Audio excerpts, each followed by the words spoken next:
الشيطان الرجيم. بسم الله الرحمن الرحيم. الحمد لله رب العالمين الرحمن الرحيم مالك يوم الدين إياك نعبد وإياك نستعين اهدنا الصراط المستقيم صراط الذين أنعمت عليهم غير المغضوب عليهم ولا الضالين.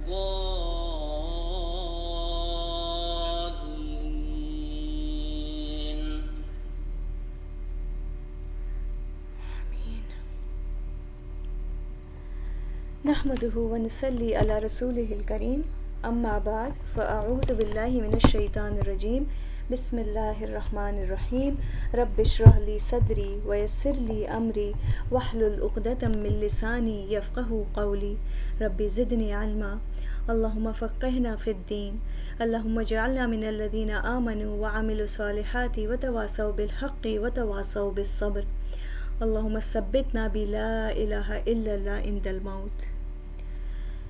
السلام علیکم ورحمۃ اللہ وبرکاتہ.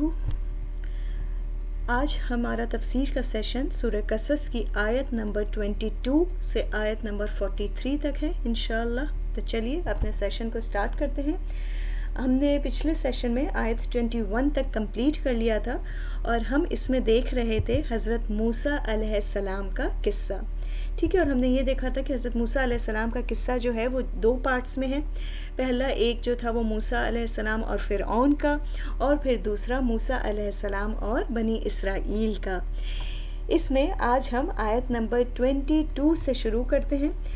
ہم نے دیکھا تھا کہ کس طرح موسیٰ علیہ السلام سے غلطی سے ایک قتل ہو گیا تھا، اور جب موسیٰ علیہ السلام اس قتل کو کر چکے اس کے بعد انہیں احساس ہوا کہ ان سے غلطی ہوئی ہے. انہوں نے فوراً اللہ سے معافی مانگی، اللہ نے ان کی اس غلطی کو معاف فرما دیا.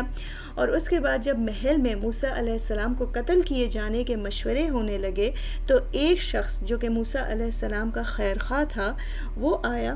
اس نے موسیٰ علیہ السلام کو خبر دی، اور جیسے ہی موسیٰ علیہ السلام کو خبر ملی تو وہ جس حال میں تھے اسی حال میں نکل پڑے. اور کہاں کس طرف نکلے؟ آئیے آیت نمبر 22 سے ہم دیکھتے ہیں. آیت نمبر 22. اعوذ باللہ من الشیطان الرجیم بسم اللہ الرحمن الرحیم. وَلَمَّا تَوَجَّهَ تِلْقَاءَ مَدْيَنَ، اور جب اس نے رخ کیا، توجہ اس نے رخ کیا، تلقاء مدین مدین کی طرف. توجہ کا لفظ جو ہے وہ واو جیم ہا سے ہے. وجہن عربی میں چہرے کو کہتے ہیں. ٹھیک ہے، یعنی چہرے کے ساتھ کسی کی طرف رخ کرنا. یہاں پہ کیا مراد ہے کہ اس نے رخ کیا مدین کی طرف، یعنی موسیٰ علیہ السلام مصر سے نکلے اور مدین کی طرف چل پڑے.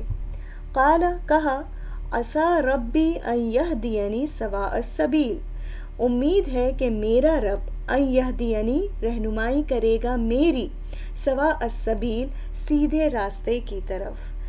اب موسیٰ علیہ السلام کو جیسے ہی خبر ملی وہ ویسے ہی حال میں نکل پڑے. نہ منزل کا پتہ، نہ کوئی اور خبر کہ میں کہاں جا رہا ہوں. تو انہوں نے کیا کیا؟ اللہ کو پکارا. کیا کہ میرا رب میری رہنمائی کرے گا سیدھے راستے کی طرف. ہم نے لاسٹ سیشن میں جب ختم کرنے سے پہلے موسیٰ علیہ السلام کی کچھ کوالٹیز کو بھی پڑھا تھا. اس میں ہم نے دیکھا تھا کہ ان کی شخصیت کا ایک نمایاں پہلو یہ تھا ہر موقع پر اللہ کو پکارتے ہیں. اور یہاں بھی ہم دیکھ رہے ہیں کہ نہ کھانا پینا ساتھ ہے، نہ کوئی اور زیادہ راہ ساتھ ہے، نکل پڑے اللہ کے بھروسے. فوراً اللہ کو پکارا کہ میرا رب میری رہنمائی کرے گا سواء السبیل سیدھے راستے کی طرف. سبیل کہتے ہیں راستے کو، اور سواء کا مطلب ہوتا ہے نہ دائیں نہ بائیں بلکہ بالکل سیدھا، یعنی وہ راستہ جو منزل تک پہنچا دے. کیونکہ موسیٰ علیہ السلام کو تو جہاں سمجھ آیا وہاں چل پڑے، کوئی پلاننگ نہیں کی، تو صحیح جگہ پہنچنے کے لیے اللہ سے دعا کی. اب کیا ہوا؟ اللہ تعالیٰ کو انہوں نے پکارا تو اللہ تعالیٰ کیسے ان کی دعا نہ سنتے ہیں. وَلَمَّا وَرَدَ مَاءَ مَدْيَنَ، جب وہ پہنچا مدین کے پانی پر، وردا کا مطلب ہوتا ہے داخل ہونا، وارد ہونا، کسی جگہ پہنچنا، ٹھیک ہے. جب وہ پہنچا مدین کے پانی پر، اب یہ اس کے بارے میں ہمیں بہت زیادہ ڈیٹیل نہیں ملتی کہ وہ آیا کوئی کنواں تھا، کوئی پونڈ تھا، کیا جگہ تھی. بہرحال اسکالرس کہتے ہیں بس یہ پتہ چلتا ہے کہ پانی کا کوئی ذخیرہ تھا، ایسی جگہ تھی جہاں بہت سارے لوگ جمع تھے اس پانی کے پاس. تو جب موسیٰ علیہ السلام وہاں پہنچے، مدین کے پانی پر پہنچے، وجد علیہ امۃ من الناس یسقون، پایا اس پر ایک گروہ لوگوں میں سے، یسقون جو پانی پلا رہے تھے. یعنی جب موسیٰ علیہ السلام مدین پہنچے تو کیا دیکھا کہ کچھ لوگ ہیں جو سب جمع ہیں اپنے اپنے جانوروں کے ساتھ، اپنے اپنے مویشیوں کے ساتھ، اور انہیں پانی پلا رہے ہیں. یعنی کوئی پبلک پلیس تھا جہاں پہ بہت سارے لوگ جمع تھے. وَوَجَدَ مِن دُونِهِمْ امْرَأَتَيْنِ تَذُودَانِ، اور پایا ان کے علاوہ، من دونہم ان کے علاوہ یا ان سے ایک طرف، ان سے ہٹ کر، امرأتینی دو عورتیں، تذودانی جو روکے ہوئے تھیں، یعنی جو ہٹا رہی تھیں. امرأتینی دو عورتیں، اس میں جو آخر میں یہ ساؤنڈ آ رہا ہے نا اینی، اس سے آپ کو پتہ چل رہا ہے کہ یہ دو عورتوں کا ذکر ہے. اور تذودانی، تذودانی کا روٹ ورڈ ہے را واو دال، اور زود کہتے ہیں کسی چیز کو قریب نہ آنے دینا، کسی چیز کو دور ہٹانا. موسیٰ علیہ السلام مدین پہنچتے ہیں، دیکھتے ہیں بہت سارے لوگ جمع ہیں، اپنے جانوروں کو پانی پلا رہے ہیں، لیکن ان لوگوں سے ذرا سا ہٹ کر دو عورتیں کھڑی ہیں جنہوں نے اپنے جانوروں کو روکا ہوا ہے، یعنی وہ ان لوگوں کے بیچ میں نہیں جا رہی. اب جب موسیٰ علیہ السلام نے ان عورتوں کو دیکھا تو کیا کہتے ہیں؟ قال ما خطبکما، کہا کیا معاملہ ہے تم دونوں کا، یعنی تم دونوں ایسے ایک طرف کیوں کھڑی ہو اپنے جانوروں کے ساتھ. قالتا، وہ دونوں کہنے لگی، لا نسقی، نہیں ہم پلاتی، حتی یصدر الرعاء، یہاں تک کہ واپس چلے جائیں، الرعاء چرواہے. یعنی انہوں نے کیا کہا کہ ہم اس وقت تک اپنے جانوروں کو پانی نہیں پلائیں گے جب تک یہ لوگ جو یہاں پر اپنے جانوروں کو پانی پلا رہے ہیں، یعنی جو چرواہے شیفرڈز ہیں، جب تک یہ نہیں چلے جاتے ہم اپنے جانوروں کو پانی نہیں پلائیں گی. کیوں؟ ظاہر ہے وہ مردوں میں گھسنا نہیں چاہ رہی تھی، تو انہوں نے یہ کہا کہ جب یہ مرد ہٹ جائیں گے جب ہم جائیں گی. یہاں پہ آپ دیکھیے دو ورڈز جو دیکھنے کے ہیں، ایک تو تزودان جو میں نے بتا دیا آپ لوگوں کو، یصدرا، یصدرا کا روٹ ورڈ کیا ہوگا؟ صاد دال را. صدر ویسے ہم کس کے لیے استعمال کرتے ہیں؟ سینے کے لیے. لفظی معنی اس کا ہوتا ہے کسی چیز کا اعلیٰ یا نمایاں حصہ، ٹھیک ہے. ویسے سینے کے لیے استعمال ہوتا ہے، لیکن اس کے لفظی معنی ہوتے ہیں کسی بھی چیز کا نمایاں حصہ، پرومیننٹ حصہ.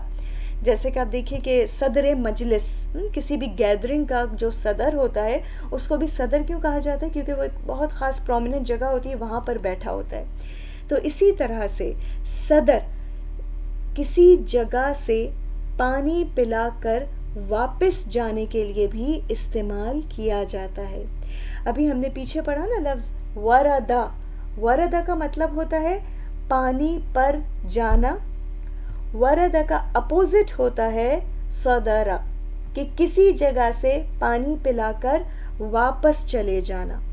ٹھیک ہے، وردا داخل ہونا پانی پر، صدرا پانی پلا کر واپس چلے جانا.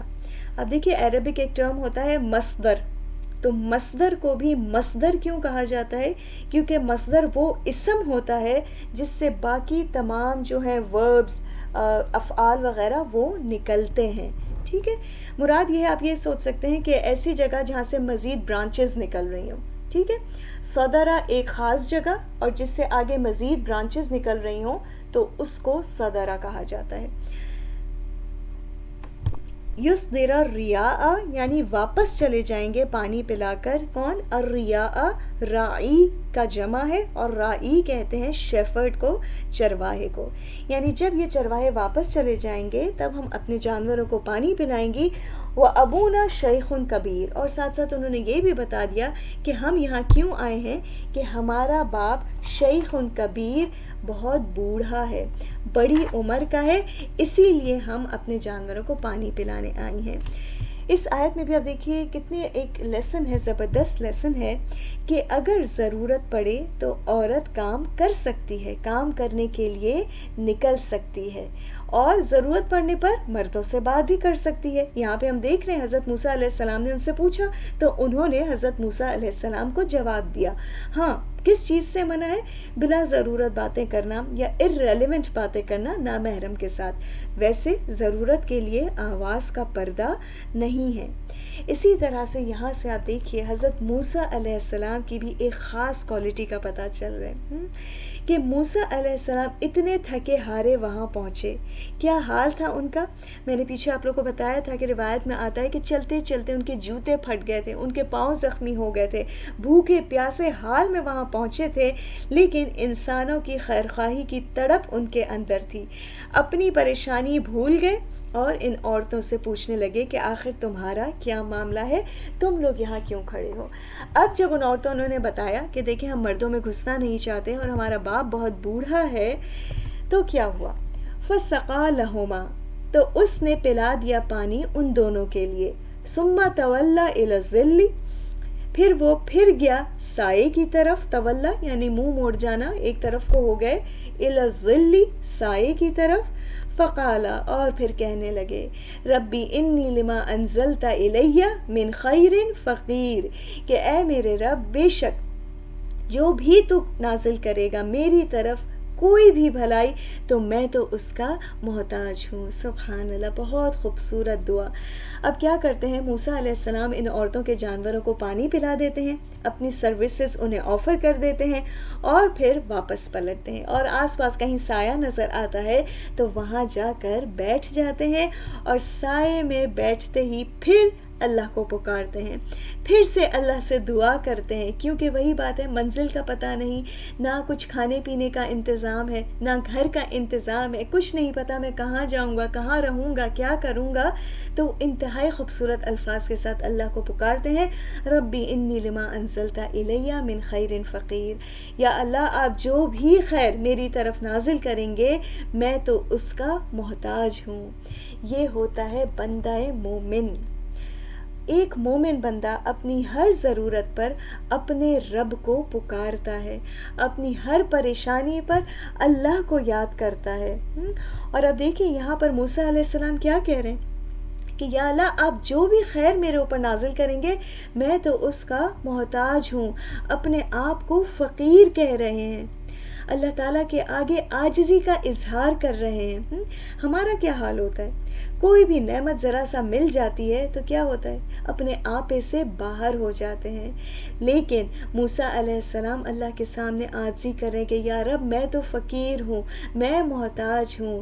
اور یاد رکھیے کہ اللہ کے آگے سوال کرنے سے انسان کی عزت بڑھتی ہے، جبکہ انسان اگر انسان سے کچھ مانگتا ہے تو اسے یا تو ذلت کا سامنا ہوتا ہے یا شرمندگی اٹھانی پڑتی ہے۔ اسی طرح سے جو دوسری بات ہمیں یہاں نظر آ رہی ہے، آپ دیکھیے بغیر توقع کے، بغیر کسی لالچ کے کسی کی مدد کرنا، خالص نیکی کے جذبے کے ساتھ موسیٰ علیہ السلام نے ان عورتوں کی مدد کی، ان کے جانوروں کو پانی پلایا، پھر کیا ہوا؟ پلٹ کر بیٹھ گئے سائے میں، ان سے کوئی امید نہیں کہ میری اس سروس کا، میری اس خدمت کا کوئی اجر مجھے ان سے ملے گا، نہیں، امید کس سے کی؟ توکل کس پر کیا؟ اللہ تعالیٰ پر کیا۔ اور یہاں پر آپ دیکھیے جو اس دعا میں خیر کا لفظ ہے نا، خیر کا جو لفظ ہے اسکالرز کہتے ہیں اس میں یہ خیر کا لفظ مال کے لیے بھی استعمال کیا جاتا ہے، قوت کے لیے بھی، عبادت کے لیے بھی، یعنی ہر طرح کی بھلائی چاہے تھوڑی ہو یا زیادہ ہو، کہ یا رب تو جو بھی بھلائی چاہے چھوٹی سے چھوٹی بھی مجھے عطا کرے گا تو میں تو اس کا محتاج ہوں۔ موسیٰ علیہ السلام اگر آپ دیکھیں تو محلوں میں پلے تھے، لیکن ان کے مزاج پر اس کا بالکل بھی اثر نہیں ہوا۔ اسی طرح سے اسکالرز اس کا ایک اور میننگ بتاتے ہیں، وہ کہتے ہیں اس کا ایک مطلب یہ بھی ہے کہ یا رب تیرے تمام انعامات کو پانے کے بعد میں مزید انعامات کا محتاج ہوں، یعنی بے شک تو نے مجھے بہت سی نعمتیں دی لیکن میں مزید نعمتوں کا بھی منتظر ہوں، محتاج ہوں۔ تو یاد رکھیے کہ اللہ سے مانگنا، اللہ کے آگے عاجزی کرنا اللہ کو پسند ہے. جو اللہ سے نہیں مانگتا اللہ تعالیٰ اس سے ناراض ہو جاتے ہیں. اس وقت سے مشکل وقت موسیٰ علیہ السلام کے لیے اور کیا ہوگا؟ نہ گھر ہے، نہ کھانا پینا ہے، لیکن نظر لوگوں پر نہیں، توکل صرف اور صرف اللہ پر ہے.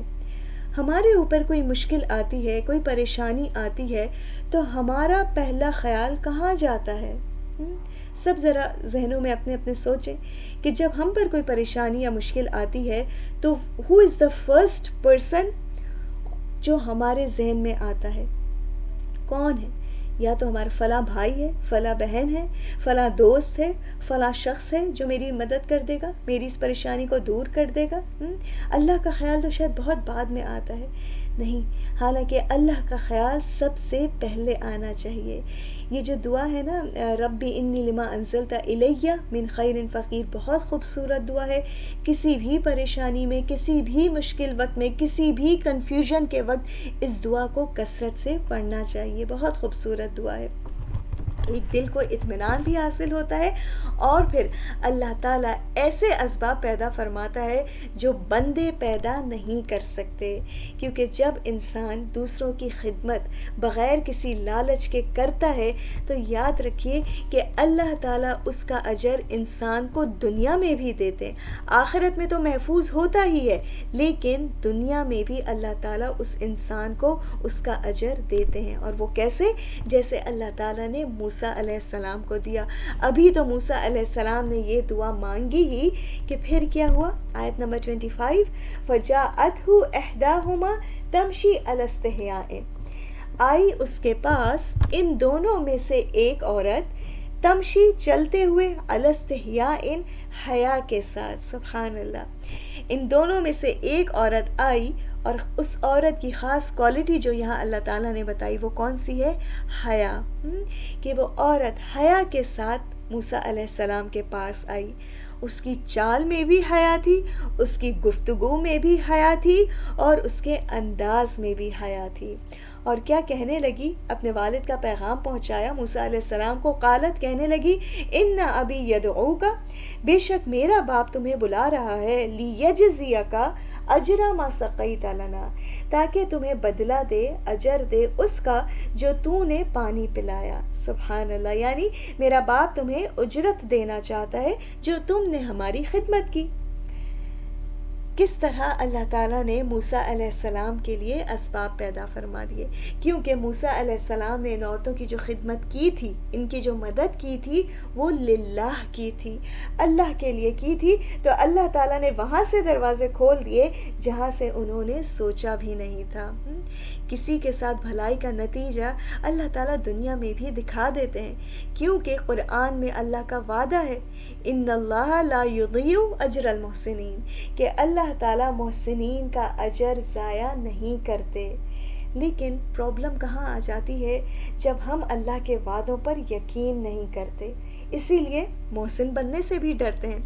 اگر آپ لوگ کو یاد ہو تو موسیٰ علیہ السلام کی والدہ کا جہاں ہم نے ذکر کیا تھا تو وہاں میں نے آپ سے یہ بھی بات کی تھی کہ کس طرح موسیٰ علیہ السلام نے اللہ کے وعدے پر یقین کرتے ہوئے موسیٰ علیہ السلام کو پانی میں ڈال دیا.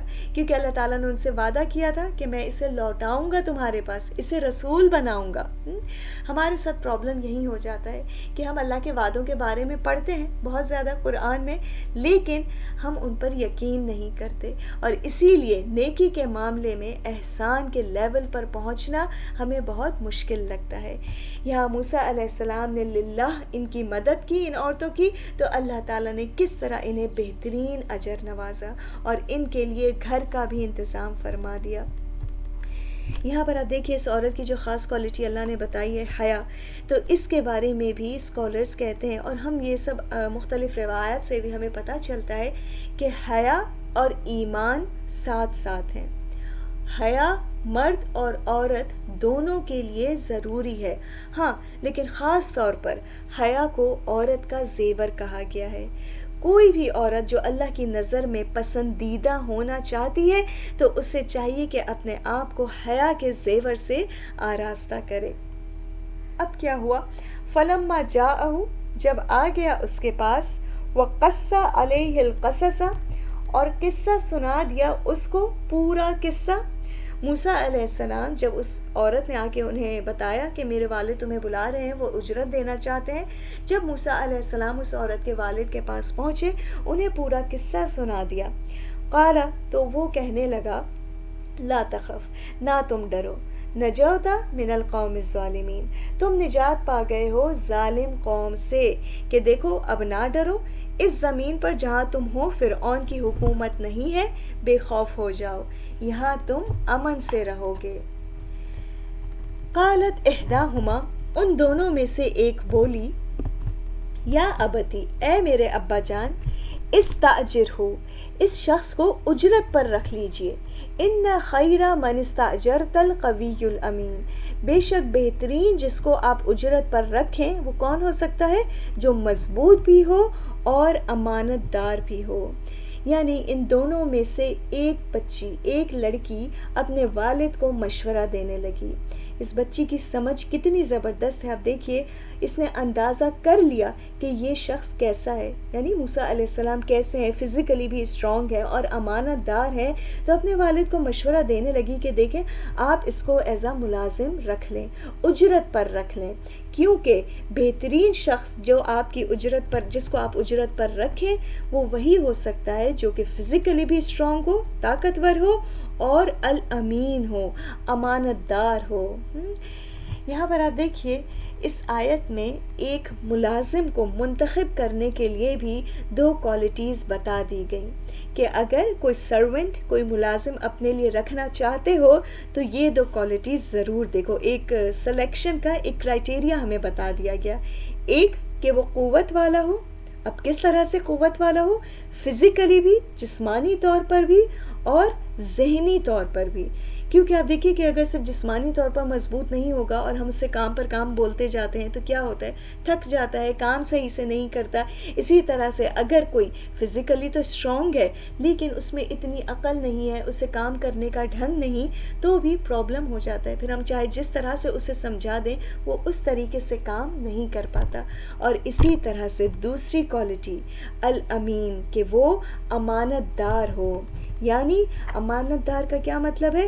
کہ جو کام دیا جائے اس کام کو پورے طریقے سے صحیح طور پر کرے، جس نے کام دیا ہے اس کے ساتھ وفادار ہو. یہ 2 خاص کوالٹیز ہیں جو یہاں پر بتا دی گئی کہ اگر کبھی ملازم بھی رکھنا ہے تو ہم ان کوالٹیز کی بنا پر رکھ سکتے ہیں. اب اس بچی نے اپنے والد کو مشورہ دیا کہ دیکھیں یہ شخص طاقتور بھی ہے اور امانت دار بھی لگتا ہے. طاقتور کیسے اس نے اندازہ کیا کہ موسیٰ علیہ السلام جو ہیں انہوں نے کس طرح سے ان عورتوں کی مدد کی، حالانکہ اتنا لمبا سفر کر کے آئے تھے. آپ دیکھیے روایت میں آتا ہے کہ مصر سے مدین تک کا جو سفر ہے وہ تقریباً 8 دنوں کا سفر ہے، ٹوٹل 8 days کا.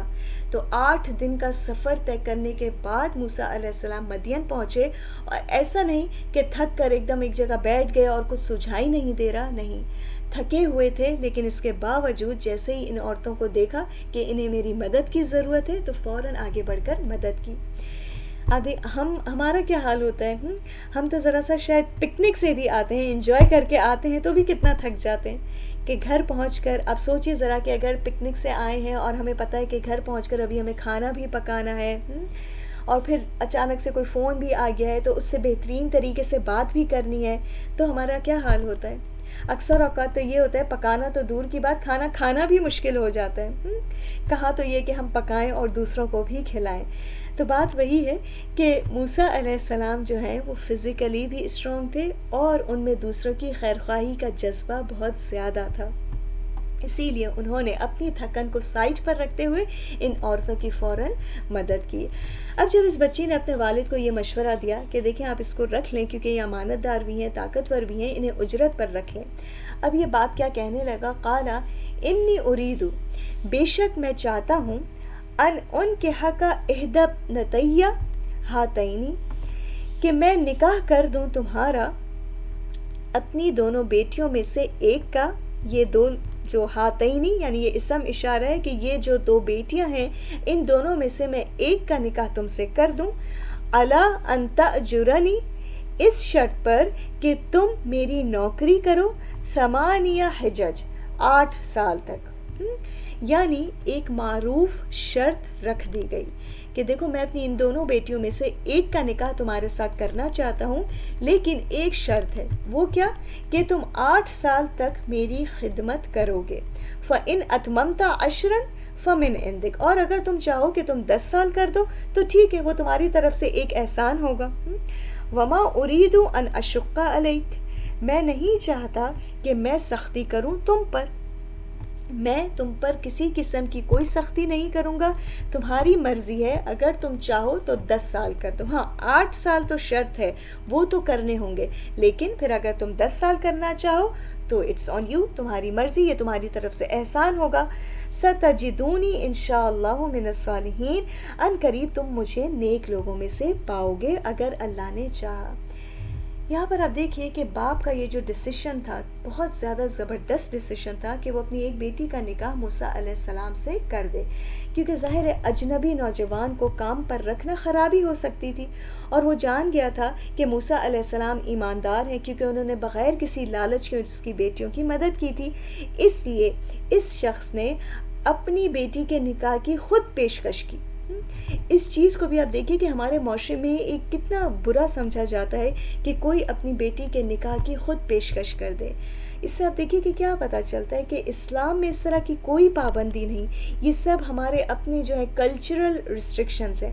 اب دیکھیے حضرت عمر رضی اللہ عنہ کی بیٹی جو تھی حضرت حفصہ رضی اللہ عنہا، وہ بھی جب بیوہ ہو گئی تھی تو حضرت عمر نے خود حضرت ابو بکر اور حضرت عثمان سے کہا تھا کہ آپ دونوں میں سے کوئی میری بیٹی سے نکاح کر لے. تو اس میں کوئی بری بات نہیں. اور اسی طرح سے یہاں پر آپ دیکھیے کہ اس شخص نے حضرت موسیٰ علیہ السلام کو گھر داماد بنا لیا. موسیٰ علیہ السلام کہاں رہے؟ بیٹی سے نکاح کے بعد اسی کے گھر میں رہے. اس چیز کو بھی ہمارے معاشرے میں کتنا بڑا ٹیبو سمجھا جاتا ہے کہ کسی سسرال میں جا کے رہنا تو مرد کے لیے جیسے بہت بڑی کوئی بری بات ہو جاتی ہے. لیکن یہاں پر ہم دیکھتے ہیں کہ اسلام میں اس طرح کی کوئی ریسٹرکشن نہیں، ایسی کوئی بری بات اسلام میں اس چیز کو برا نہیں سمجھا جاتا. جیسے ہمارے معاشرے میں یہ بھی کہا جاتا ہے نا کہ بیٹی کے گھر کا تو پانی بھی حرام ہے، تو خدا نہ خواستہ ہمارے دین میں اس طرح کی کوئی پابندی نہیں. یہ بلا وجہ کہ ہم نے خود اپنے اوپر جو ہے سختیاں بنا لی ہیں. تو یہاں پر بات وہی ہو جاتی ہے. اب دیکھیے کہ جہاں دنیا کی محبت آتی ہے نا، وہ تمام خرابیوں کی پھر جڑ ہو جاتی ہے. یہاں پر اس شخص نے موسیٰ علیہ السلام سے کیا کہا کہ میں خود اپنی بیٹی کا نکاح تم سے کر دیتا ہوں. معروف شرط بھی اس نے رکھ دی کہ تمہیں 8 سال جو ہے وہ میری خدمت کرنا ہوگی. ہاں اگر تم 10 سال کر دو تو اٹس آن یو، میں تم پر کوئی سختی نہیں کروں گا. یہاں پر آپ دیکھیے حججن کا جو لفظ ہے، ہا جیم جیم، اس کا روٹ ورڈ ہے. اور حججہ جو کہتے ہیں یہ سال کے لیے بھی استعمال ہوتا ہے، کیونکہ آپ دیکھیے کہ پہلے زمانے میں جب کوئی باقاعدہ کیلنڈر نہیں تھا، اس وقت لوگ اپنے مہینوں کا، اپنے سالوں کا حساب حج کے ذریعے کیا کرتے تھے. ٹھیک ہے، کیونکہ حج سال میں ایک بار آتا تھا. اور اسی طرح سے پھر حججہ کا لفظ جو ہے وہ سال کے لیے بھی استعمال کیا جانے لگا. ہاں جیم جیم اس کا جو روٹ ورڈ ہوتا ہے، اس کا مطلب ہوتا ہے کسی جگہ پر بہت زیادہ کثرت سے آنا اور جانا. ٹھیک ہے، لفظی معنی ہوتے ہیں کسی جگہ کثرت سے آنا اور جانا. حج سال میں ایک بار آتا ہے، اسی لیے جب تک باقاعدہ کیلنڈر نہیں تھا تو ان دنوں میں لوگ حج کے ذریعے اپنے ٹائمز کا حساب رکھا کرتے تھے، اور پھر حجج کا جو لفظ ہے وہ آہستہ آہستہ سال کے لیے استعمال ہونے لگا.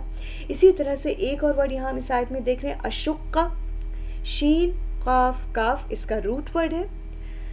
اس کا شقہ کا مطلب لفظی مطلب ہوتا ہے کسی چیز کو پھاڑنا، کسی سے اس کی طاقت سے زیادہ کام لینا. جیسے اردو میں ہم لفظ استعمال کرتے ہیں نا مشقت، وہ بھی اسی روٹ سے ہے. مشقت کیا مطلب ہوتا ہے کہ کسی کی طاقت سے زیادہ اس سے کام لینا.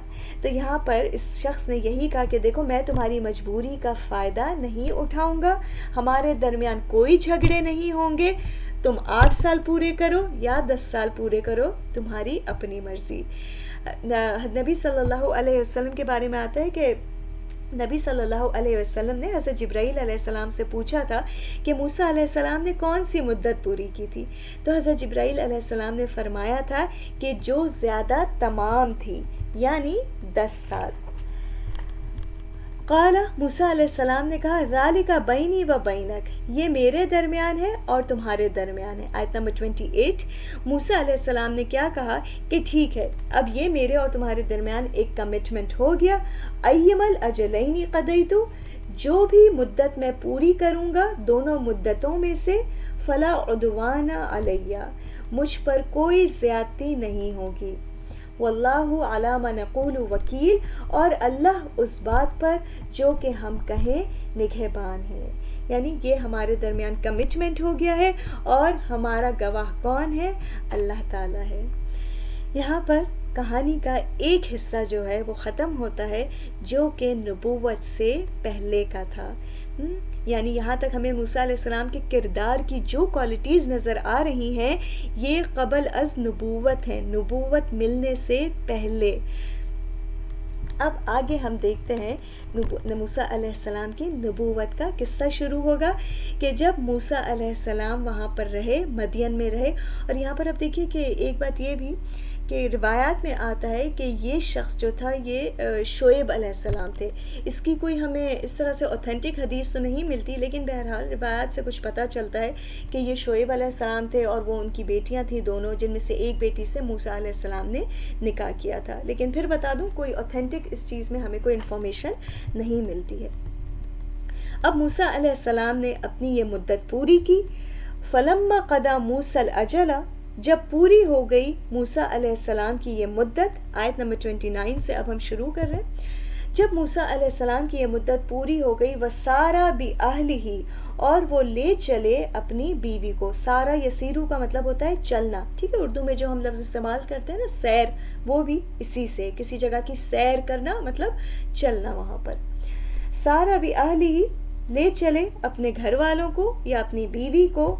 آنسا من جانب طوری نارا، آنسا مانوس ہوئے یا انہوں نے محسوس کی یا انہوں نے دیکھا، من جانب طوری، طور کی جانب، طور کی طرف، نارن ایک آگ کو. موسیٰ علیہ السلام نے اپنی مدت پوری کی تو اور مدین سے مصر کی طرف واپس جا رہے تھے. اندھیری اور ٹھنڈی رات تھی جس میں وہ راستہ بھول گئے. اب جب راستہ بھول گئے تو راستے میں انہیں جب بھولے ہوئے بھٹک رہے ہیں ادھر ادھر، اور اب سوچئے کہ صحرا میں راستہ بھول جانا بہت خطرناک ہوتا ہے، تو انہیں اچانک سے طور کی پہاڑی کے پاس ایک آگ نظر آئی. جب یہ آگ نظر آئی تو کیا ہوا؟ قالا، کہنے لگے، لأہلہم، اپنے گھر والوں سے، امکسو، کہ ٹھہرو ذرا، انی آنستو نارا، بے شک میں نے دیکھا ہے ایک آگ کو، یا میں نے محسوس کیا ہے ایک آگ. یعنی وہ جو انہیں نظر آ رہا تھا انہیں روشنی سی نظر آ رہی تھی، ایسا نہیں تھا کہ وہ کوئی بظاہر بالکل آگ انہیں نظر آ رہی تھی. اسی لیے انہوں نے کہا کہ مجھے محسوس ہوتا ہے کہ وہاں کوئی آگ ہے. لالی آتی کو منہا بھی خبر ہے، شاید کہ میں لے آؤں تمہارے پاس، منہا اس میں سے، بھی خبر، کوئی خبر.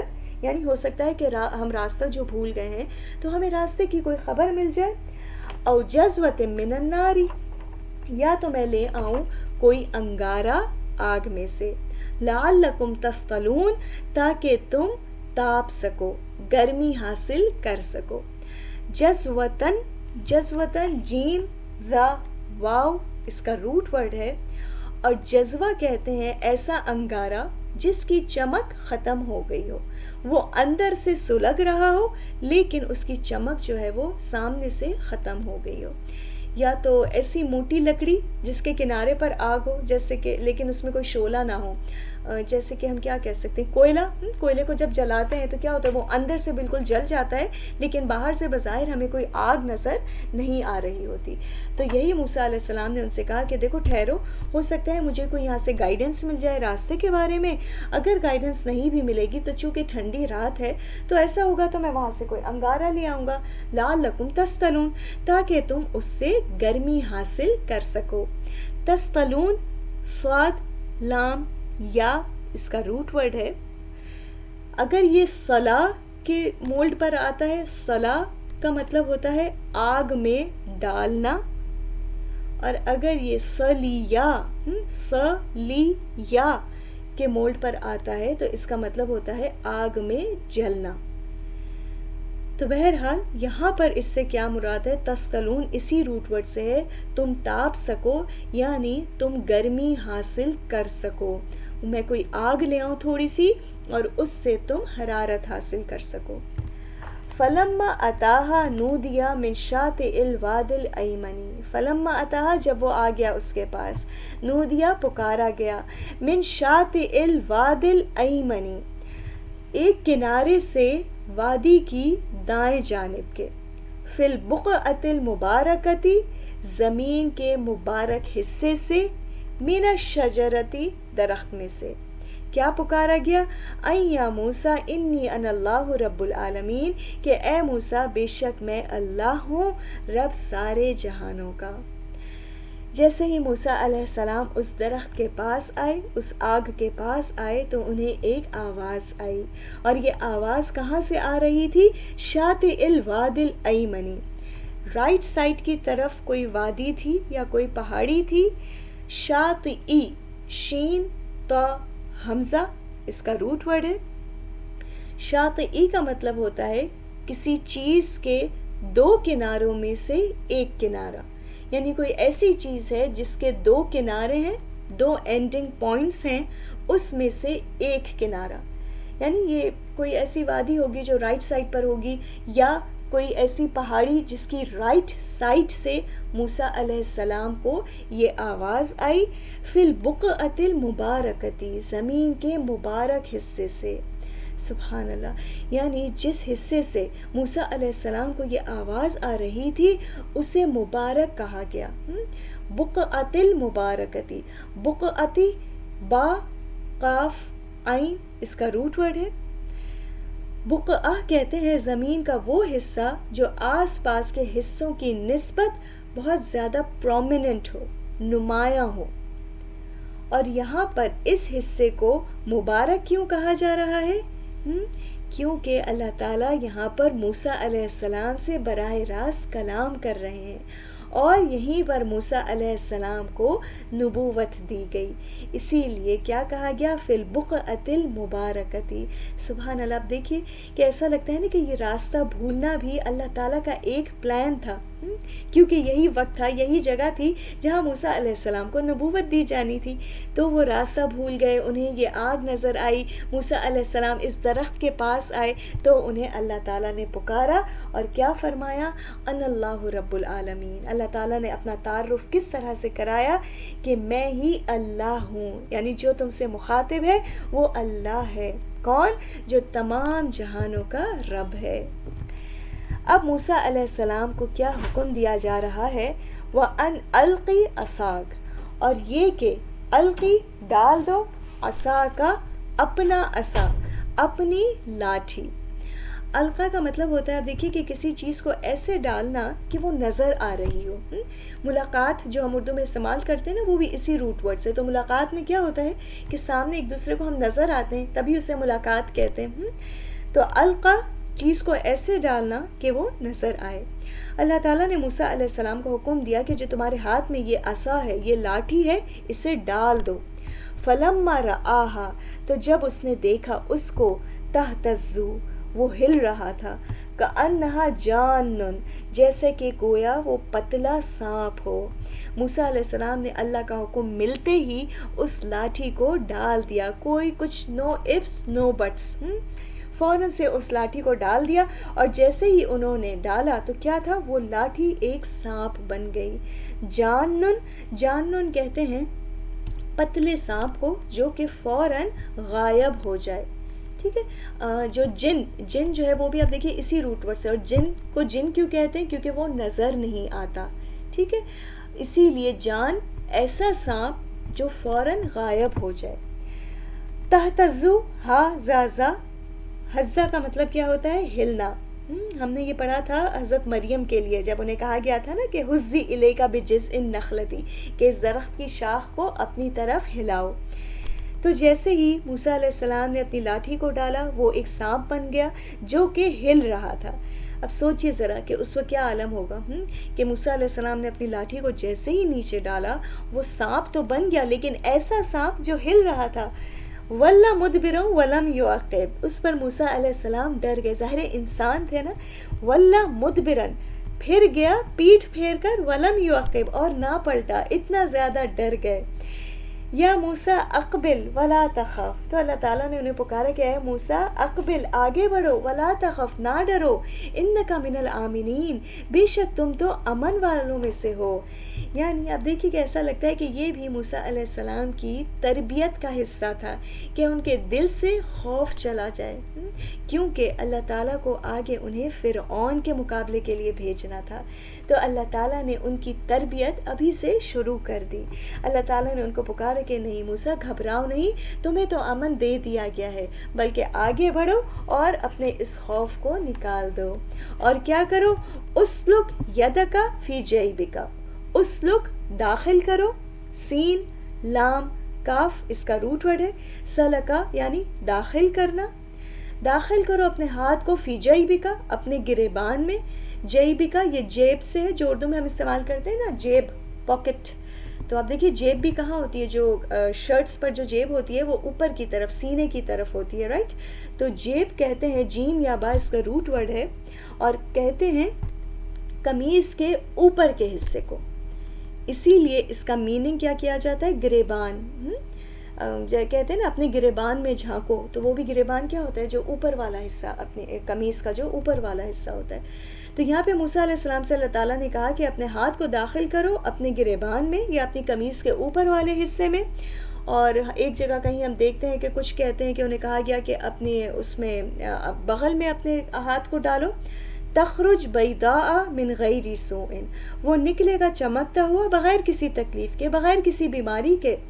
وَضْمُمْ إِلَيْكَ جَنَاحَكَ، اور کیا کرو، وَضْمُمْ ملا لو، داد میم، میم اس کا روٹ ورڈ ہے، دم یعنی ملا لو. ٹھیک ہے، یہ وہ دم نہیں ہے جو دال سے ہوتا ہے، یہ داد سے ہے. ٹھیک ہے، دمہ کا مطلب کیا ہے، ملا لو. ملا لو اپنی طرف، جناح کا اپنا بازو، من الرہب خوف سے. اب یہاں پہ کیا کہا جا رہا ہے، موسیٰ علیہ السلام کو اللہ تعالیٰ فرما رہے ہیں کہ دیکھو، ایک تو یہ کہ اپنے ہاتھ کو اپنے گریبان میں ڈالو تو وہ سفید چمکتا ہوا نکلے گا، اور دوسرا جو تمہیں یہ خوف ہو رہا ہے، یہ ڈر لگ رہا ہے، اس ڈر کو دور کرنے کے لیے اپنے ہاتھ کو اپنے بازو سے ملا لو یا اپنی طرف ملا لو. جناح کا جو ہے نا، جیم نون ہا سے ہے، جناح. اور یہ کہتے ہیں بازو کو انسان کا جو آرم ہوتا ہے، ٹھیک ہے، آرم کا جو حصہ ہوتا ہے اس کے لیے آتا ہے. تو یہاں پر کیا کہا جا رہا ہے کہ اپنے ہاتھ کو اپنی طرف کر لو، خود سے ملا لو تاکہ تمہارا یہ خوف چلا جائے. اب دیکھیے امام قرطبی کہتے ہیں، امام قرطبی اپنی تفسیر میں بیان کرتے ہیں کہ یہاں اللہ تعالیٰ موسیٰ علیہ السلام کو کہہ رہے ہیں کہ اپنا ہاتھ سینے سے لگا لو تاکہ تمہارا خوف کم ہو جائے، تمہارا ڈر چلا جائے. فَذَانِكَ بُرْهَانَانِ مِن رَبِّكَ، تو یہ دونوں نشانیاں ہیں تمہارے رب کی طرف سے، اِلَى فِرْعَوْنَ وَمَلَئِهِ، فرعون کی طرف اور اس کے سرداروں کی طرف. اِنَّهُمْ كَانُوا قَوْمًا فَاسِقِينَ، کیونکہ وہ تو فاسق لوگ ہیں. یعنی دیکھو یہ جو تمہیں کہا جا رہا ہے، یہ جو تمہیں یہاں پہ معجزے دیے گئے ہیں، یہ تمہارے پاس تمہارے رب کی طرف سے دو نشانیاں ہیں. اور یہ تمہیں کیوں دی جا رہی ہیں کہ ان نشانیوں کے ساتھ تمہیں فرعون اور اس کے سرداروں کے پاس جانا ہے. اور کیا کرو، جو تم سانپ سے ڈر رہے ہو تو اپنے اس خوف کو دور کرنے کے لیے اپنے ہاتھ کو اپنی طرف کر لو، اپنے آپ سے لگا لو. اس میں آپ دیکھیے کہ اسکالرز یہ بھی کہتے ہیں کہ کبھی انسان کو اچانک سے کوئی چوٹ لگ جاتی ہے اور اسے تکلیف ہوتی ہے تو انسان کیا کرتا ہے، فوراً سے انسٹنٹ ریئیکشن کیا ہوتا ہے. اگر ہمیں چلتے چلتے آپ دیکھیے کہ ہمارا ہاتھ کہیں لگ جاتا ہے، پیر کہیں لگ جاتا ہے، تو انسٹنٹ ریئیکشن کیا ہوتا ہے، فوراً ہم اپنا ہاتھ اس جگہ پر رکھتے ہیں اور اپنے آپ کو سہلاتے ہیں، فوراً سے ہاتھ رکھ کے تھوڑا سا اس کو رب کرتے ہیں، تو کیا ہوتا ہے، وہ تکلیف تھوڑی کم ہو جاتی ہے. اسی طرح سے اگر کبھی بہت زیادہ خوف ہوتا ہے، اگر آپ کبھی اندھیرے میں کوئی کام کرنے چاہ رہے ہیں، اکثر یہ پرسنل ایکسپیرینس بھی میرا ہوتا ہے کہ اندھیرے میں رات کے وقت کبھی پانی لینے اور کہیں جا رہی ہوں اپنے کمرے سے باہر، تو کبھی خوف آ رہا ہوتا ہے تو اپنے آپ کو انسان سہلانے لگتا ہے، دعائیں پڑھنے لگتا ہے، اور کبھی کبھی تو یہ بھی ہوتا ہے کہ اپنے آپ کو پیٹ کرنے لگتے ہیں، نو نو اٹس اوکے، مطلب اپنے آپ کو ذرا سا اپنا خوف خوف کم کرنے کے لیے. اور کبھی انسان بہت غمزدہ ہوتا ہے اور تو بھی وہ کیا کرتا ہے, اپنے آپ کو سہلاتا ہے کہ no it's okay, Allah is there, Allah سن رہے ہیں, اللہ تمہاری پریشانی دور کریں گے. اور اگر کبھی ہم کسی اور سے بھی اپنا غم بیان کرتے ہیں تو کیا ہوتا ہے, اکثر ایسا ہوتا ہے نا کہ وہ انسان آپ کو سہلاتا ہے. تو مطلب کیا ہے کہ ایک سینس آف ٹچ کا لانا, کہ ایک سینس آف ٹچ سے انسان کا غم خوف تھوڑا سا کم ہو جاتا ہے. موسیٰ علیہ السلام سے کہا گیا کہ دیکھو تم اپنے آپ کو, اپنے ہاتھ کو اپنے سینے سے لگا لو تاکہ تمہارا یہ خوف جاتا رہے. اور یہاں پر آپ دیکھیے آیت 32 میں خوف کے لیے جو لفظ آیا ہے رہبہ, رہبہ کا مطلب ہوتا ہے ایسا خوف جس میں اضطراب ہو, بے چینی ہو اور پریکاشن بھی ہو. ایسا خوف جس میں بے چینی بھی ہو اور پھر انسان تھوڑی بہت پریکاشن کو اختیار کرے. برہانانی, دو نشانیاں ہیں. با راہا اس کا روٹ ورڈ ہے. براہا کہتے ہیں کسی بھی سفید اور چمکدار چیز کو, ایسی دلیل, ایسا ایویڈنس جو بات کو بالکل واضح کر دے, اس کے لیے بھی برہان کا لفظ آتا ہے. لفظی معنی کیا ہوتا ہے, کوئی بھی ایسی چیز جو بہت سفید ہے, چمکدار ہے, اس کے لیے برہا کا لفظ آتا ہے. ٹھیک ہے, اور پھر کوئی ایسی دلیل جو بالکل بات کو واضح کر دے تو اس کو برہان کہا جاتا ہے. اب اللہ تعالیٰ نے موسیٰ علیہ السلام کو یہ بتا دیا کہ دیکھو یہ دو نشانیاں تمہیں دی جا رہی ہیں, واضح دلائل, کھلے دلائل ہیں فرعون اور اس کے سرداروں کے لیے. قالا, موسیٰ علیہ السلام کہنے لگے, ربی, اے میرے رب, انی قتلت منہم نفسا, کہ میں نے تو ان میں سے ایک شخص کو قتل کر دیا تھا. فاخاف ان یقتلونی, تو میں ڈرتا ہوں کہ وہ مجھے قتل کر دیں گے. موسیٰ علیہ السلام نے اپنے دل کا خوف, اپنے دل کا ڈر فوراً اللہ کے سامنے رکھا کہ یا اللہ آپ مجھے فرعون کے پاس بھیجیں گے, اس کے سرداروں کے پاس, جبکہ میں نے تو ان کے ایک شخص کو قتل کر دیا تھا اور میرے قتل کے بھی مشورے ہو رہے تھے. تو اب تو اگر میں ان کے پاس جاؤں گا تو وہ تو مجھے قتل کر دیں گے. وَأَخِي ہارون, اور میرا بھائی ہارون, ہوا افصح منی لسانا, وہ زیادہ فصیح ہے مجھ سے زبان میں. فصیح ہے, افصح کا روٹ ورڈ ہے فا صاد ہا, فصح. فصح کے لفظی معنی ہوتے ہیں کسی چیز کو ملاوٹ سے پاک کر دینا. دودھ سے جب ہم ملائی یا جھاگ وغیرہ کو نکالتے ہیں تو اس کے لیے بھی فصح کا لفظ آتا ہے. اور اگر یہ زبان کے لیے استعمال کیا جائے تو اس کا مطلب ہوتا ہے گفتگو سے غیر ضروری باتوں کو نکال دینا, اچھی گفتگو کرنا. فصیح اس شخص کو کہا جاتا ہے جو بہت اچھی بات کرے, ٹو دا پوائنٹ بات کرے, اور اس کی باتوں میں بلا وجہ کے الفاظ, بلا وجہ کی ادھر ادھر کی باتیں نہ ہوں. تو موسیٰ علیہ السلام نے اپنا ڈر اللہ کے سامنے رکھا اور کہنے لگے کہ یا اللہ میرا بھائی ہارون مجھ سے زیادہ فصیح ہے, اچھے طریقے سے بات کر سکتا ہے جتنے اچھے طریقے سے میں بات نہیں کر سکتا. فَأَرْسِلْهُ مَعِيَ رِدًا, تو آپ اسے میرے ساتھ میرا مددگار بنا دیجئے. یُصَدِّقُونِی, کہ وہ میری تصدیق کرے. یعنی اگر میں کوئی بات کروں گا, صحیح سے ایکسپلین نہیں کر سکوں گا, تو جہاں کمی رہ جائے گی وہاں میرا بھائی پوری کر دے گا. اور ویسے بھی آپ دیکھیے کہ جب کوئی ہاں میں ہاں ملاتا ہے تو کیا ہوتا ہے, انسان کا حوصلہ بڑھنے لگتا ہے. تو موسیٰ علیہ السلام نے بھی ایک طرح سے اللہ تعالیٰ سے اپنے لیے مددگار مانگا اپنے بھائی ہارون کی شکل میں. اور کیا کہا کہ انہیں میرے لیے ردءً بنا دیجیے. ردءً, را دال حمزہ اس کا روٹ ورڈ ہے. ردءً کہتے ہیں ایسے ہیلپر کو, ایسے مددگار کو جو آپ کا فرما بردار بھی ہو, آپ کا حکم مانے اور ہر وقت آپ کے ساتھ رہے. تو یہاں پر موسیٰ علیہ السلام نے اللہ تعالیٰ سے کہا کہ میرے بھائی کو میرے ساتھ کر دیجئے, کہ وہ میرے ساتھ رہے, میں کوئی بات کروں تو میری ہاں میں ہاں ملائے, اگر کہیں کوئی کمی رہ جائے تو میری بات کو پورا کر دے. انی اخاف ان یکذبون, کیونکہ مجھے تو ڈر لگتا ہے کہ وہ مجھے جھٹلا دیں گے. کون جھٹلا دیں گے؟ فرعون اور اس کے سردار. اس پر اللہ تعالیٰ نے فرمایا آیت نمبر 35, قال, کہا, سنشد عضدک باخیک, کہ ان قریب ہم تو مضبوط کر دیں گے, شدت دیں گے. شین دال دال اس کا روٹ ورڈ ہے اور اس کا مطلب ہوتا ہے کسی چیز کو مضبوط کر دینا. اللہ تعالیٰ نے فرمایا ہم تمہیں مضبوط کر دیں گے. عضدک تمہارا بازو, عین داد دال اس کا روٹ ورڈ ہے, اور عدود آپ دیکھیے کہتے ہیں کوہنی سے کندھے تک کے حصے کو، ٹھیک ہے، کوہنی سے کندھے تک کے حصے کو. جیسے کہ جہاں پہ آپ دیکھیے اگر ہم بچوں سے کبھی کہتے ہیں نا کہ اپنے مسلز دکھاؤ، تو بچے کیسے دکھاتے ہیں اپنے مسلز، اس حصے کو عدودہ کہا جاتا ہے. تو یہاں پر اللہ تعالیٰ نے فرمایا ایک طرح سے یہ لفظ استعمال ہوا ہے شدت کے اظہار کے لیے کہ ہاں ٹھیک ہے ہم تمہیں مضبوطی دیں گے بِأَخِيكَ تمہارے بھائی کے ساتھ، وَنَجْعَلُ لَكُمَا سُلْطَانًا اور ہم بنا دیں گے تم دونوں کے لیے ایک دلیل، فَلَا يَصِلُونَ إِلَيْكُمَا تو نہیں وہ پہنچیں گے تمہاری طرف. کون؟ فرعون اور اس کے دربار والے. بِآیاتنا ہماری نشانیوں کے ساتھ، انتما ومن اتبعکم الغالبون تم دونوں اور جو بھی تمہاری پیروی کریں گے وہی غالب آنے والے ہیں.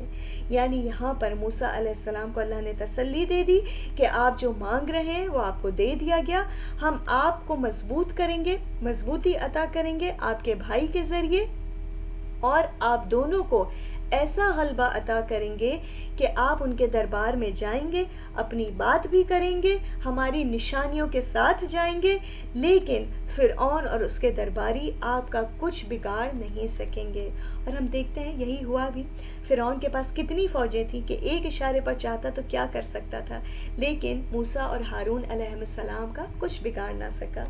اب کیا ہوا؟ فَلَمَّا جَاءَهُم مُوسَىٰ بِآيَاتِنَا بَيِّنَاتٍ جب آ گئے موسیٰ ان کے پاس ہماری کھلی کھلی نشانیوں کے ساتھ، قالو تو وہ کہنے لگے، کون؟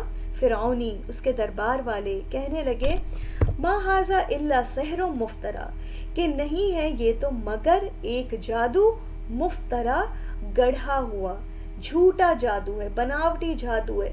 وما سمعنا بهذا في آبائنا الاولین اور ہم نے نہیں سنا اس کے بارے میں اپنے آباء و اجداد میں پہلے کبھی بھی. یعنی یہ جو موسیٰ کہہ رہا ہے نا کہ لا الہ الا اللہ توحید کی دعوت دے رہا ہے، تو یہ تو بس ایک بہت ہی عجیب سی بات ہے. ہم نے یہ بات تو اپنے پہلے آباء و اجداد میں کبھی بھی نہیں سنی. اور اسی طرح سے یہ جو نشانیاں دکھا رہے ہیں یہ بھی ایک جادو ہے. وقال موسیٰ اور موسیٰ علیہ السلام نے ان کو کیا جواب دیا؟ ربی عالم بمن جاء بالہدی من عندی میرا رب زیادہ جانتا ہے اس کو جو اس کی طرف سے ہدایت لے کر آیا ہے. ومن تکون لہ عاقبۃ الدار اور اس کو بھی جانتا ہے جس کے لیے ہوگا آخری انجام. انہ لا یفلح الظالمون بے شک ظالم لوگ فلاح نہیں پاتے. یعنی موسیٰ علیہ السلام ان سے یہ کہنے لگے کہ دیکھو تم جو بھی کہنا چاہتے ہو کہتے رہو، میرا رب جانتا ہے کہ کون اس کی طرف سے ہدایت پر ہے، کون اس کی ہدایت کو لے کر آیا ہے اور کس کا انجام بہتر ہوگا. ہاں یاد رکھو کہ ظالم فلاح نہیں پاتے. اسکالرز کہتے ہیں کہ یہاں پر موسیٰ علیہ السلام ایک تو ظالم یا تو مخاطبین کو کہہ رہے ہیں، فرعون اور اس کے سرداروں کو، کہ دیکھو تم جو مجھے جھٹلا رہے ہو تو تم اس طرح سے ظلم کر رہے ہو، اور یاد رکھو کہ ظالم کبھی فلاح نہیں پاتے، تمہارا انجام اچھا نہیں ہوگا. یا پھر موسیٰ علیہ السلام فرعون کو اور اس کے سرداروں کو یہ کہہ رہے ہیں کہ اگر میں جھوٹا ہوں گا تو میرا رب جانتا ہے، اگر میں جھوٹا ہوں گا تو میں ظالم ہوں گا، اور جو بھی ظالم ہوگا اس کا انجام اچھا نہیں ہوگا. وقال فرعون اور کہا فرعون نے، یا ایھا الملأ اے سرداروں، ما علمت لکم من الہ غیری میں نہیں جانتا تمہارے لیے اپنے سوا کوئی بھی الہ. کیونکہ فرعون خود کو کیا کہتا تھا؟ خدا کہتا تھا. اسی لیے وہ کیا کہنے لگا اپنے سرداروں سے کہ یہ سب جھوٹی باتیں ہیں، تم لوگوں کا الہ تو صرف میں ہوں اور میرے علاوہ کوئی الہ نہیں ہے. فَأَوْقِدْ لِي يَا حَامَانُ پس جلا میرے لیے اے حامان عَلَى الطِّينِ مٹی کے اوپر، فَاجْعَلْ تو بنا دے لی میرے لیے سرحن ایک محل. حامان جو تھا وہ فرعون کا وزیر تھا اور اس کا رائٹ ہینڈ تھا. فرعون نے اپنے وزیر سے حامان سے کہنے لگا، اچھا ایسا کرو میرے لیے ایک اونچا سا بڑا سا محل بناؤ اس مٹی کے اوپر، یعنی پکا محل بناؤ. لَعَلِّي أَطَّلِعُ إِلَىٰ إِلَٰهِ مُوسَىٰ تاکہ میں موسیٰ کے الہ کی کچھ خبر پالوں. یعنی کہ میرے لیے ایک ایسا اونچا سا محل بناؤ کہ میں اس محل کے ذریعے اس محل پر چڑھوں، اتنا وہ اونچا ہو، اور شاید مجھے موسیٰ کے الہ کی کچھ خبر مل جائے، بلند عمارت بنا دو میرے لیے تاکہ میں اس پر چڑھ کر موسیٰ کے الہ کو دیکھ لوں۔ یعنی اب دیکھیے وہی بات ہے نا، یہاں سے ہمیں کیا بات سمجھ آ رہی کہ فرعون کی عقل کیسی ماری گئی تھی، کیونکہ جو بھی غیر اللہ کو مانتا ہے، غیر اللہ کو ماننے والوں کی عقل اسی طرح سے ماری جاتی ہے، اسی طرح سے کم ہو جاتی ہے کہ ان کے سامنے بڑی سے بڑی نشانیاں بھی آ جائیں وہ ان پر یقین نہیں کرتے۔ تو یہاں پر بھی یہی ہوا، فرعون حامان سے کہنے لگا کہ میرے لیے بلند عمارت بناؤ تو ذرا میں خبر لوں کہ موسیٰ کا الہ کہاں ہے۔ وَإِنِّي لَأَظُنُّهُ مِنَ الْكَاذِبِينَ، میں تو اس کو جھوٹوں میں سے سمجھتا ہوں، موسیٰ جو کہہ رہا ہے یہ تو بالکل جھوٹ ہے۔ یعنی ایک طرح سے فرعون نے جو ہے وہ ٹاپک بدلنا چاہا، موسیٰ علیہ السلام کی دعوت کا مذاق بھی اڑایا۔ اور یہاں پر آپ دیکھیے جو لفظ آ رہا ہے اطلع، تا لام عین، اس کا روٹ ورڈ ہے، اور طلوع ہونا اسی سے، طلع کا مطلب ہوتا ہے کسی چیز کا سامنے آنا، ٹھیک ہے، اسی لیے سورج بھی کیا ہوتا ہے، طلوع ہوتا ہے کیونکہ وہ سامنے آ جاتا ہے۔ وَاسْتَكْبَرَ هُوَ وَجُنُودُهُ، آیت 39، اور اس نے تکبر کیا فرعون نے، هُوَ وَجُنُودُهُ، اور اس کے لشکروں نے بھی، فِي الْأَرْضِ بِغَيْرِ الْحَقِّ، زمین میں ناحق، وَظَنُّوا أَنَّهُمْ إِلَيْنَا لَا يُرْجَعُونَ، اور وہ سمجھے تھے کہ وہ ہماری طرف نہیں لوٹائے جائیں گے، اور انہیں یقین تھا کہ وہ ہماری طرف نہیں لوٹائے جائیں گے۔ یہاں پر آپ دیکھیے ظن کا جو لفظ ہے نا، یہ اس کے دو میننگز ہوتے ہیں، ایک اس کا مطلب ہوتا ہے شک، گمان، اور ایک اس کا مطلب ہوتا ہے یقین۔ ظنہ کے بعد اگر انا کا لفظ آ جائے تو اس کا مطلب ہوتا ہے یقین، ٹھیک ہے۔ اور یہاں پر ہم دیکھتے ہیں ظنوا انہم، کہ وہ یہ یقین رکھتے تھے کہ وہ ہماری طرف لوٹائے نہیں جائیں گے، اسی لیے فرعون نے اور اس کے لشکروں نے ہمارے نبی کی دعوت کو بھی جھٹلا دیا اور تکبر کرنے لگے۔ فَأَخَذْنَاهُ وَجُنُودَهُ، تو ہم نے پکڑ لیا اس کو اور اس کے لشکروں کو۔ فَنَبَذْنَاهُ فِي الْيَمِّ، تو ہم نے پھینک دیا ان کو سمندر میں۔ نَبَذَ، نون با ذال، اس کا روٹ ورڈ ہے، اور اس کا مطلب ہوتا ہے کسی چیز کو بہت حقیر سمجھ کر، معمولی سمجھ کر پھینک دینا، بالکل کچرے کی طرح۔ تو اللہ تعالیٰ کہہ رہے ہیں کہ ہم نے فرعون کو اور اس کے لشکروں کو سمندر میں پھینک دیا، ان کی کوئی ویلیو ہماری نظر میں نہیں تھی۔ فانظر کیف کان عاقبۃ الظالمین، پھر دیکھو کس طرح ہوا انجام ظالموں کا۔ وجعلناہم ائمۃ یدعون الی النار، اور ہم نے بنا دیا ان کو امام، وہ بلاتے تھے آگ کی طرف۔ یعنی ہم نے انہیں لیڈر تو بنایا تھا، لیکن کس چیز کا لیڈر؟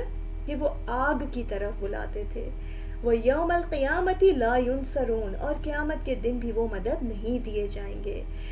یعنی آپ دیکھیں اللہ تعالیٰ نے اس آیت میں اس چیز کو بتا دیا کہ آج بھی جو ان کے طریقوں پر چلے گا، جو انہیں لیڈر مانے گا، ان کا انجام بھی انہی کے جیسا ہوگا، اور قیامت کے دن بھی گمراہوں کا جھنڈا فرعون کے پاس ہوگا، اور ایسے ہی فرعون کے پیچھے چلتے چلتے وہ سب کے سب جہنم کی آگ میں ڈال دیے جائیں گے۔ تو وہی بات ہے کہ انسان کو اس بات پر نظر رکھنی چاہیے کہ وہ کس کو اپنا لیڈر بناتا ہے، کس کو فالو کرتا ہے، کیونکہ اللہ نے بتا دیا کہ جو ایسے لوگوں کے پیچھے چلے گا تو اس کا انجام بھی انہی کے برابر ہوگا۔ وَأَتْبَعْنَاهُمْ فِي هَٰذِهِ الدُّنْيَا لَعْنَةً، اور دنیا میں بھی ان کے پیچھے لعنت لگا دی گئی، رسوائی لگا دی گئی۔ ہم نے دیکھا کہ فرعون کا کیا مقام تھا، ان کا کلچر کتنا رچ تھا، لیکن اس کے باوجود ان کا انجام کیا ہوا کہ وہ سب کے سب پانی میں غرق کر دیے گئے۔ وَيَوْمَ الْقِيَامَةِ هُمْ مِنَ الْمَقْبُوحِينَ، اور قیامت کے دن بھی وہ بدحال لوگوں میں سے ہوں گے۔ مقبوحین، قاف بہا اس کا روٹ ورڈ ہے، اور آپ دیکھیے کہ قبحہ کہتے ہیں ایسی حالت کو، ایسی سچویشن کو جس کو دیکھنا بھی ہمیں پسند نہ ہو، جس کو دیکھنے سے بھی آنکھوں کو نفرت ہونے لگے، طبیعت میں کراہت ہو جائے۔ اور ابن عباس رضی اللہ عنہ کے قول کے مطابق مقبوح وہ ہیں جن کے چہرے بگڑ جائیں، آنکھیں نیلی ہو جائیں، اور ہر بھلائی سے انہیں دور کر دیا جائے۔ تو قیامت کے دن آل فرعون کا حال یہی ہوگا کہ ان کی شکلیں بھی بگڑی ہوئی ہوں گی اور کوئی ان کو دیکھنا بھی پسند نہیں کرے گا۔ وَلَقَدْ آتَيْنَا مُوسَى الْكِتَابَ، اور البتہ تحقیق ہم نے دی موسیٰ کو کتاب، مِن بَعْدِ مَا أَهْلَكْنَا الْقُرُونَ الْأُولَىٰ، اس کے بعد جب ہلاک کر دیا ہم نے پہلی بستیوں کو۔ پہلی بستیوں سے مراد کون ہے؟ قوم عاد، قوم سمود، قوم نوح، قوم لوط. ان تمام قوموں کے تباہ ہونے کے بعد موسیٰ علیہ السلام آئے اور موسیٰ علیہ السلام کو ایک شریعت دی گئی، کتاب دی گئی، تورات یہاں پہ مراد ہے. اور یہ کتاب کیا تھی؟ بصائر للناس، بالکل بصیرت تھی، سراسر بصیرت تھی لوگوں کے لیے. اور یہاں پہ اسکالرز کہتے ہیں لوگوں سے مراد بنی اسرائیل ہے، کہ موسیٰ کو جو کتاب دی گئی وہ بنی اسرائیل کے لیے بصیرت تھی، اس میں روشنی تھی، وہدی و رحمہ، اور ہدایت تھی اور رحمت تھی، لعلہم یتذکرون، شاید کہ وہ یعنی بنی اسرائیل اس سے فائدہ اٹھائیں، اس سے نصیحت پکڑیں. اللہ تعالیٰ یہاں پہ اپنی نعمت کا ذکر کریں کہ ہم نے موسیٰ علیہ السلام کو ایک جو کتاب دی وہ بنی اسرائیل کے لیے بہت بڑی نعمت تھی. اگر بنی اسرائیل چاہتے تو اس کتاب کے ذریعے ہدایت حاصل کرتے، اللہ کی رحمت کے مستحق ہوتے، کیونکہ اس کتاب میں ان کے لیے کھلے دلائل تھے. اس کتاب کو پڑھ کر انہیں بصیرت حاصل ہوتی، وہ کامیابی حاصل کر سکتے، لعلہم یتذکرون، نصیحت پکڑتے. لیکن انہوں نے ایسا نہیں کیا، انہوں نے اس نعمت سے فائدہ نہیں اٹھایا. کس نے؟ بنی اسرائیل نے. الحمدللہ یہاں پر ہمارا آج کا سیشن کمپلیٹ ہوتا ہے. ان آیات کی تلاوت سن لیتے ہیں، اور تلاوت سنتے ہوئے جو ہم نے آج پڑھا ہے ترجمہ تفسیر اس کو اپنے ذہنوں میں ضرور دہرائیے. آیت نمبر 22 سے 43 تک تلاوت ہے. وَلَمَّا تَوَجَّهَ تِلْقَاءَ مَدْيَنَ قَالَ عَسَى رَبِّي أَن يَهْدِيَنِي سَوَاءَ السَّبِيلِ. وَلَمَّا وَرَدَ مَاءَ مَدْيَنَ وَجَدَ عَلَيْهِ أُمَّةً مِّنَ النَّاسِ يَسْقُونَ وَوَجَدَ مِن دُونِهِمُ امْرَأَتَيْنِ تَذُودَانِ قَالَ مَا خَطْبُكُمَا قَالَتَا لَا نَسْقِي حَتَّى يُصْدِرَ الرِّعَاءُ وَأَبُونَا شَيْخٌ كَبِيرٌ. فَسَقَىٰ لَهُمَا ثُمَّ تَوَلَّىٰ إِلَى الظِّلِّ فَقَالَ رَبِّ إِنِّي لِمَا أَنزَلْتَ إِلَيَّ مِنْ خَيْرٍ فَقِيرٌ. فَجَاءَتْهُ إِحْدَاهُمَا تَمْشِي عَلَى اسْتِحْيَاءٍ قالت إِنَّ أَبِي يَدْعُوكَ لِيَجْزِيَكَ أَجْرَ مَا سَقَيْتَ لَنَا. فَلَمَّا جَاءَهُ وَقَصَّ عَلَيْهِ الْقَصَصَ قَالَ لَا تَخَفْ نَجَوْتَ مِنَ الْقَوْمِ الظَّالِمِينَ. قَالَتْ إِحْدَاهُمَا يَا أَبَتِ اسْتَأْجِرْهُ إِنَّ خَيْرَ مَنِ اسْتَأْجَرْتَ الْقَوِيُّ الْأَمِينُ. قَالَ إِنِّي أُرِيدُ أَنْ أُنكِحَكَ إِحْدَى ابْنَتَيَّ هَاتَيْنِ عَلَىٰ أَن تَأْجُرَنِي 8 حِجَجٍ فَإِنْ أَتْمَمْتَ 10 فَمِنْ عِندِكَ وَمَا أُرِيدُ أَنْ أَشُقَّ عَلَيْكَ سَتَجِدُنِي إِن شَاءَ اللَّهُ مِنَ الصَّالِحِينَ. قَالَ ذَلِكَ بَيْنِي وَبَيْنَكَ أَيَّمَا الْأَجَلَيْنِ قَضَيْتُ فَلَا عُدْوَانَ عَلَيَّ وَاللَّهُ عَلَىٰ مَا نَقُولُ وَكِيلٌ.